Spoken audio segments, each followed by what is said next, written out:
Welcome to Mrs. Allen's Music Room. I just finished my second day with students. Here's our Composer of the Month board. We haven't started this yet, but we will get to that soon, a couple of weeks. I have my boom markers hanging up on Velcro, and I have those all around the room.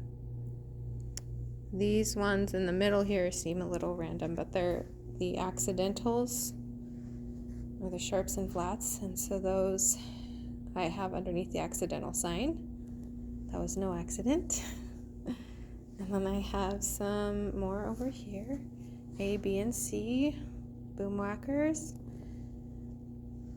I started here 3 years ago, and I just had a random set of boom whackers. Some of them are the lower notes. I have one of each of these. C, D, E, F, G, and A. Two of those need to be switched around. This wall right here is a game.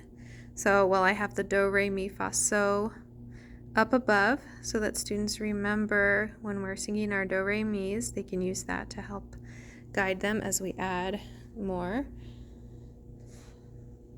We go from do, re, mi, and then we add so, and then la, and so on. So we have this game here underneath the do, re, mi's. This is called Swat the Note. And one person, as you can see, writes a note there. It's on the bottom. Now the lower one is for younger grades. And then I have two of the staff paper. They're just dry erase boards. I hot glued them because that I learned is the best way to get things to stay on the cinder block walls. Well, anyway, this game, so you have two teams. One team lines up here, and one team lines up here. The first person on each team gets a fly swatter, and one person, starting out, it's usually me, writes a note on the treble clef staff, or bass clef, or whatever you're using. And as soon as I write it, the students from each team can swat the note as fast as they can, and whichever team gets it first gets a point. So that's swat the note. I got the idea from Mrs. King's music room. I also got this idea from her post, Mrs. King's. These are horses made out of pool noodles from the Dollar Tree. Kindergartners can gallop around on them. I guess a lot of times they've never learned to gallop before, so it's fun to get them moving, and I've got lots of horse songs that we can sing while they do that. So that's what those are for. It's a little bit cluttered in here. That needs to be cleaned up.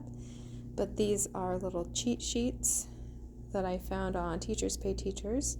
I use them for games or just for cheat sheets, except I call them helper notes. Just gives lots of information, dynamics, duration of notes, notes on the staff. The ones we'll be starting with using games will be the duration page and the notes on the staff page. I have 4 of the helper notes hanging up here. There's 4 different packets, they're all the same. I'll put a link for where I got that on Teachers Pay Teachers. Here I have some pitch exploration stories from Fire Robin. So I do these a lot with the younger grades, especially kindergarten. Helps to get them in their head voice. It's a fun way to do that. You have a map here. I'm going to try to incorporate this when we play our games about composers, where some of the questions are that they have to point out where the composer is from before the timer goes out. I'm going to have my games posted. I'll explain all of them in another video. So follow my channel on Music in the Desert. It's also my Teachers Pay Teachers account, Music in the Desert. So here I have a lot of games, and I'm going to explain what I'm doing with these games here. I actually bought these games, Candyland and Chutes and Ladders, at the Dollar Tree. And I bought the bins also at the Dollar Tree because they came in flimsy boxes. But they have lots of games at the Dollar Tree right now that I just Googled the game and music, and a lot of different things came up. So for Chutes and Ladders, that's a rhythm game. They practice adding the different notes together, and they move around the board and play it just like Chutes and Ladders. Otherwise, Candyland, I have the A, B, C, D, E, F, G music alphabet written all the way across the board. They pretty much draw a note or a card that is like a flashcard, and if they get it right, they get to move to that closest note. So if they get a G, they get it right, they move to the closest G, and so on until they get to the end. So that's how you play those games. One's notes on the staff, and one is to help with their rhythms. This game was also at the Dollar Tree. Guess who? I am going to explain that in further detail in another video. I also have a Teachers Pay Teachers worksheet that you can buy that tells all the different composers that I use in this game and gives information on them. They're in the binders to help the students play the game. We'll go over that in another video. Got a calendar here. Got my staff on the whiteboard. I got this idea online. I saw quite a few different music teachers using this, but here are different voice levels. So it's actually pretty simple. I thought it might be hard to keep up with it, and it is sometimes, but I just leave one of them on for most of class. So if they're supposed to be listening, that's going to be on for a while. Whisper, sing, and talk. That way, once I go over this enough, I can just direct the students up here instead of having to tell them again and again, you need to be listening. I can just point to the board. If the singing one is on, obviously they cannot use their speaking voices. So it's going to be kind of a fun game too. So if that's on, not only are they supposed to sing their songs, but they're going to sing everything. If they have a question and that's on, they need to sing their question.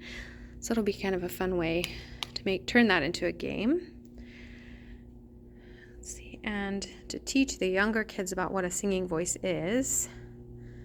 Ooh, this is messy over here. Keep going. Here is my point system. I just hung it on the piano. I also saw this online. Quite a few people are using this. But if the class is not listening, I just take a point away. Or if they're being disruptive, if they're not following what the voice level says, anything like that. So I just take a point away. The class with the most points at the end of the semester gets to have a celebration where we play lots of games.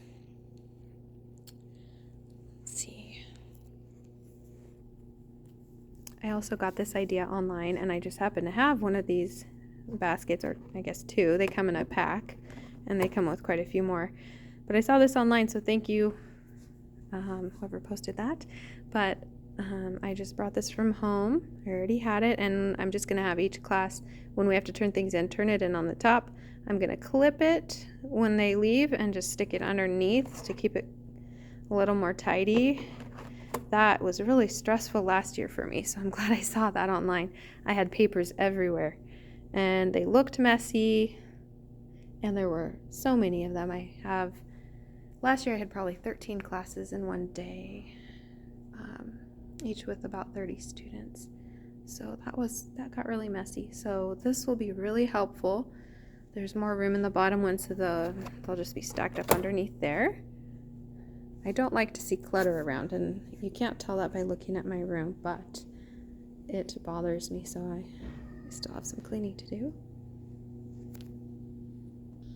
So I'm coming back over to this little game area. I forgot to mention that I also have puzzles that I bought at the Dollar Tree, and well, I've got my Beat Buddies here that I got at the Dollar Tree, and I need to add to my collection. I've got puzzles. I have some special day students, special needs, we call them special day. I have some that come in here with all the other students. So I thought it might be good to have something to kind of keep their hands busy while they're listening. So puzzles are a good way to do that quietly, where they can be doing something while listening at the same time and they can stay engaged. I'm hoping that will help keep them engaged. I've got 2 more things of puzzles up here. So I bought the puzzle at the Dollar Tree, and then I bought the little containers at the Dollar Tree, and I just put the full picture on the top so they can see that as they're doing the puzzle. I just taped it. I've got also some other things to kind of keep their hands busy, like this. I got at Michael's to tell time so they can kind of practice their time. It's something just quiet they can do while they're in here, and something colorful. Hopefully it'll be fun for them. And lots of times in music they just need to be listening, and sometimes that works better if their hands are busy and they can see something that they're doing at the same time. So that's that. I've also got, I saw this online, it's a really easy game to create. It's just eggs, Easter eggs. You put them together with different colors. Don't have them match, it makes it a little bit harder. But there's 16th note, and then you find the definition or the picture of a 16th note, and you connect them. So I saw this idea online and I really like it. It was really easy to make. I have one for at home with my piano students that come to the house, and I've got one here that students can also work on quietly. They might even work on it while we're working on other things or singing if they need to keep their hands busy. But there's that. I just started color coordinating this year just a little bit, and I'm going to try to do more of that. But I've got lines here with colored duct tape. They've already started to pick at it, but I think I can put it into that hopefully. So based on where they sit, they'll be in different groups. So blue group, orange group, purple, pink, and yellow groups. And now hopefully I don't make you dizzy, but I'm going to look up. I also have numbers on the ceiling. This is something I don't see a lot of, but I saw it in my student teaching and I loved it. It works really well.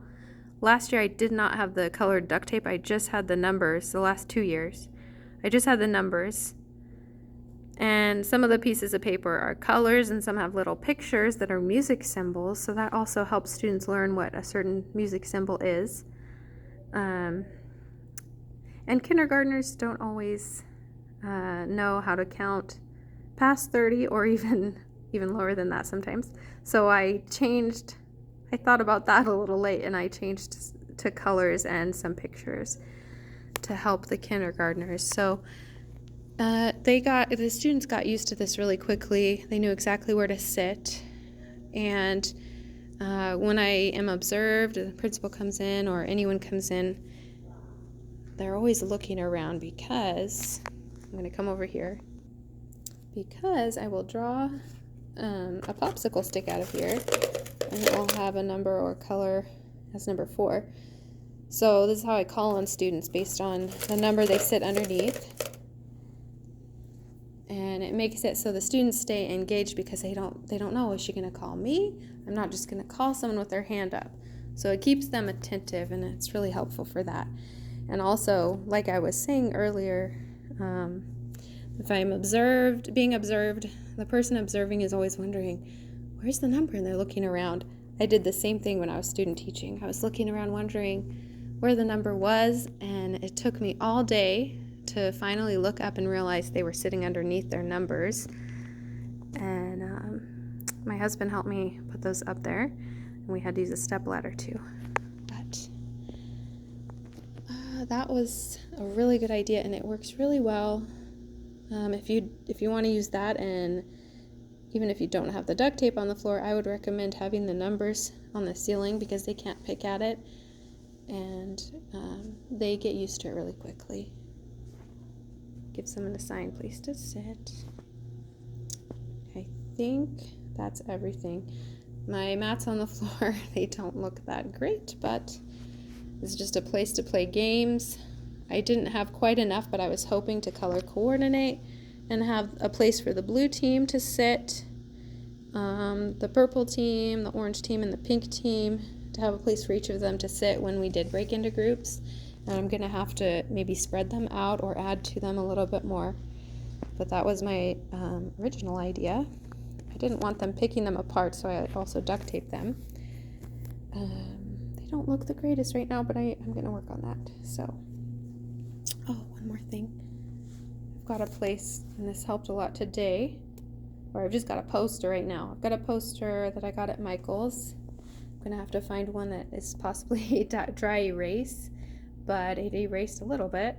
So if I have a student that's struggling, I can have them, if they're angry and they're having trouble focusing, or they are prone to hurting others or themselves, they can come over here instead and write or circle how they're feeling, and then they can even play a game to help them calm down. These games that I had up here can also be one-player games, and this worked really well today to calm a student down. He just sat here and played his game by himself and circled how he felt, and he started to calm down. So I just need to find a place to keep that. I'll probably just set it up here in the bookcase for now, but that was really helpful today. And please look at my other videos that I will be posting of my games that I've made, and some that I've found at the Dollar Tree and kind of created a music game out of that. This wall, I've got lots of not quotes. I need to add the quotes from composers up above, but I've got all of my music terms up there. Boomwhackers. That's where they write, they write their name when they use the restroom or go get a drink of water. And that's pretty much it. So I still need to add a little curtain for my window for when we have a lockdown. And my son is with me sometimes on my days off. That's why there's a pack and play in here. And I think that is all. So thank you for watching. I hope I kept the video steady enough, and look for my other videos. Have a great day. Bye.